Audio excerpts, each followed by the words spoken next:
falanqayntii diblomaasiyadda ayaan ku jirnaa subax wanaagsan waa subaxnimo isniina dabcan waxaa lagu wadaa saacadaha soo socda in golaha ammaanka ee qaramada midoobay shir degdeg uu iskugu yimaado uu ka yeelanayo aqoonsigii dowladda ama aqoonsigii rajiimka Israa'iil oo u aqoonsaday Somaliland dal madax bannaan dowladda Soomaaliyana way ka hortimid dabcan waxaa halkaan looga baahan yahay in Soomaaliya ay la shir tagdo dad adag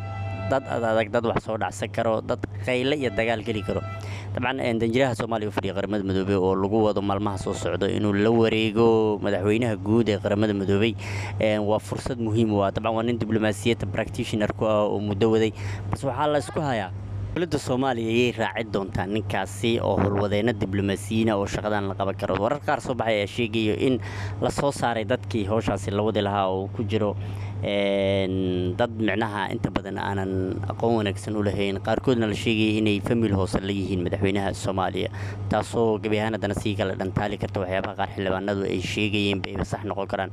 lama oga wax ka soo bixi karo balse Israa'iil inta badan waxay ku adkaysan doontaa wixii ay ku dhawaaqday inta badanna ma batixgelisay shuruuc caalami ah bal dhanka Soomaaliya waxay soo hoysay ayaa la arki doonaa maadaama inta badan haddu ay haysato rabitaanka caalamiga ah ee dawlado badan oo caalamka walow Mareykanku wali warkiisa uusan cadeyn hadana waa la arki doonaa inkastoo safiirku Mareykanka u fadhiya qaramada midoobay asaga uu jees ku hadlayba oo la yaab ay ahayd waxyaabihii uu ku hadlay marka waa arki doonaa wax